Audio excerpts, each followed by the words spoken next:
youth world records, American records, under 20 world records, an outright 3K world record, and a mile world record intertwined with the fastest collective indoor mile race in history.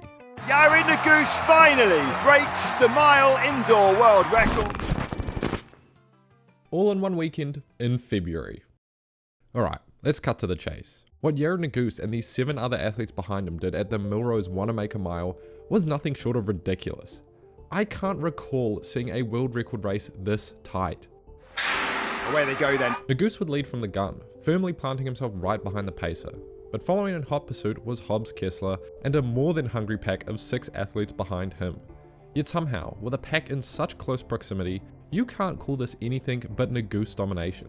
He led at every point of this race at world record pace, splitting a blazing 1:53 through halfway, then 2 minutes 50 through 1200 meters, meaning a sub 57 second 400 is all that would be required for a world record. Honestly, a not so tall order, if this race just hadn't been so blazing fast, and the pain of this unrealistic pace was starting to show on his face. Not afraid of the front anymore, willing to go hurt by myself if I need to. He's really gritting his teeth, final straight, watch the clock, the world record might be on here, Nuguse crosses the line! Yared Nuguse finally breaks the mile indoor world record. I really did not think he was going to hold on. This insane race would make Nuguse the first person to go under 3:47 indoors. Obviously a new world record, but look at how close this field was behind him. Hobbs Kessler, another American, impressively went 3:46.90, also under the world record. 18-year-old Australian Cameron Myers, 3:47 after putting some work in on the final stretch, an under 20 world record. And do I really need to read out the rest? 8 men under 3 minutes 50 rewrites the entire indoor all-time list. 6 of the top 10 all-time times are now athletes from this race. And if we extend the list a little further to the top 12, 8 of them are from this race. I mean, it's pretty safe to say we've never seen faster. So of course, Nuguse is fairly getting his praise, as well as a hefty payout of $25,000. But who I really want to talk about is the prodigy, 18-year-old Australian Cameron Myers. My first time covering him was last year, when he ran a 3:33 1500 meters at age 17, scalping Jake Whiteman in the process, the 2022 world champion. And in this video, I called him the next Ingebrigtsen, but I couldn't have been more wrong because he's even better. On the 25th of January in New York, only 2 weeks ago, he dropped a 3:53 mile for the under 20 world record, a time 2 seconds quicker than any other under 20 athlete has ever run. But the kicker was, it was his first time ever stepping foot on an indoor track. So he wasn't actually happy with the result. Yeah, it was pretty tough for me. Yeah, I just didn't get really rolling, I guess. It's pretty good for the first time running indoors. And at the time, I didn't really understand why. But it's because that 3:53 was truly just him feeling out the track. And today's 3:47 is the direct evidence of that. Like clearly, 3:47 at 18 is insanity, let alone any age. But for some extra stats, he now owns the under 20 world record by a massive 7-second gap. That's bloody laughable. It's now the 4th fastest indoor mile on the all-time list, and it's the fastest under 20 mile ever run, even counting outdoor results. The list is now 8 Kenyans, a European, and at the very pinnacle of under 20 mile running, an Australian who ran indoors. Something they can't even do in their own country. Cameron Myers is a talent unlike we've ever seen. I promise you that. Keep an eye out for him, and you will not be disappointed. And that intense mile race slightly overshadowed a life or death duel for the 3K world record. Cole Hocker, Olympic 1500 meter champ, versus Grant Fisher, double Olympic bronze in the 5 and 10K. And from the get-go, Fisher would lead, Hocker nestled closely behind, and no other athletes would contend for the rest of the race. For the majority, it was looking to be a standard Hocker race pattern, sitting, waiting to pounce with his, at this point famous, Olympic gold kick. But in an unconventional move, 3 laps out, Hocker takes the lead, and at this point, the commentators are becoming aware of the hot pace. Remember that US record, 7:28.23, that is on. And in the closing laps, Hocker would be forced to accelerate in a bid to hold off Fisher, each lap getting faster and faster, until we get this full circle moment. Cole Hocker Hocker is having to kick now to fend off. Fisher is coming back for another go.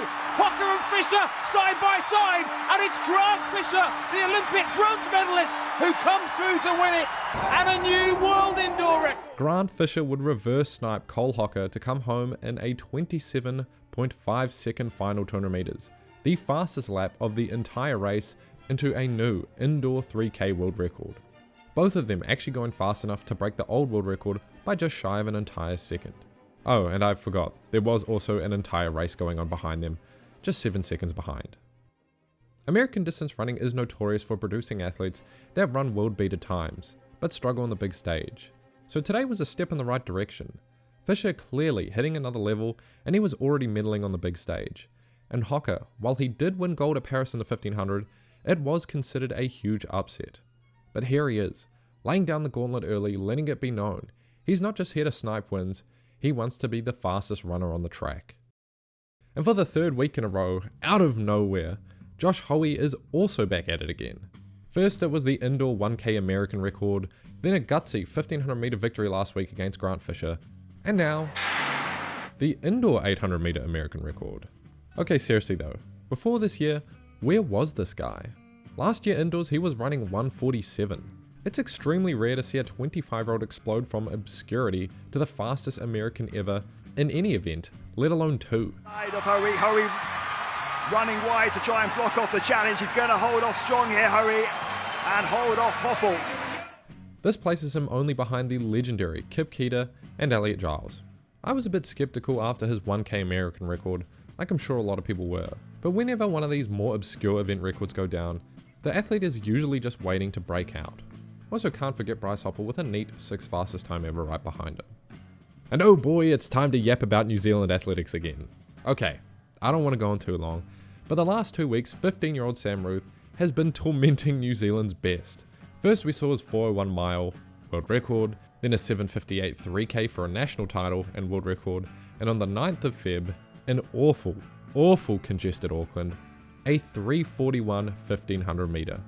It's signature at this point. He sat behind senior runners for majority of the race to just plop them at the line, netting him a 2nd place finish against international athletes. A win, but young Sam Ruthe finishes 2nd. Extraordinary. This result was of course a measly 8-second PR, his 3rd age grade 15 world record, and this time directly bonking a world record owned by Jakob Ingebrigtsen, who ran 3:42 at the same age. Every weekend Ruthe has run this year, it's been linear improvement each race. This 3:41 being easily equivalent to a sub 4-minute mile. I'm not sure if I've been getting this across about how excited I am about a prospect this talented from my own home country. But if you really want to feel left behind, Ruthe isn't even bound for college until 2028. Okay, now hear me out. How young is too young? In Millrose, in the background of all the distance world records, Jacious Sears would put on a clinic, going 7.02 seconds in the women's 60, a massive 2025 world lead. And Jacious Sears continues her superb form. This destroyed a competition, which was a field of professional athletes obviously. But early in the day, Raye, who just turned 17, would break the 60-meter high school record with a time of 7.13 seconds. Lane 6, it's Dogget coming on strong, and ladies and gentlemen, that is a new high school record for Raye. Technically, Raye would have come 2nd in the pro race, except she did run in the pro race, but her 2nd race of the day wasn't her best. But even more absurd, the 2nd place finisher in this high school race behind Raye was 13-year-old Melanie Dogget. 7.17 seconds, an 8th grader, a 13-year-old girl who ran on the same track the same day as a field of professionals and ran faster than 6 of them.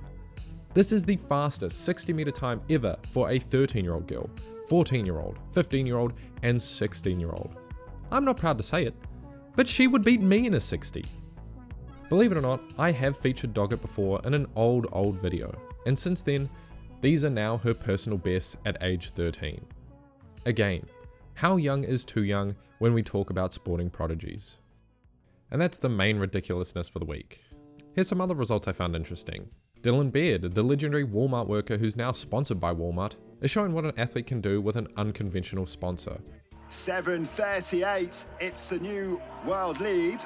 running faster than a Grant Holloway world lead in the 60 meter hurdles. And I'm really rooting for Beard because if he succeeds with a Walmart sponsor, imagine the other brands that might leak their way into track and field. We also got an Olympic worthy shot put showdown. Sarah Mitton would clean up Jessica Schilder and Chase Jackson, chucking an enormous 20.68 meters, opening her season with an equal personal best and area record. We might be getting some 21 meter throws this year. Schilder and Jackson also went over 20 meters, a distance that would have won gold in Paris. And in the long jump, I'm not gonna lie, the results kinda suck, but personal favourite of mine, 19-year-old Mattia Filani, impresses with a 8.23 meter equal world lead. Already starting to cook this season for some big jumps. I'm telling you, he's going 870 minimum this year, and he's gonna save the long jump. Tune in next episode when Myers and Ruthe inevitably break their 3rd and 4th world records of the year. Like really, what's to stop them? Maybe if I go watch them locally, I can tackle them or something.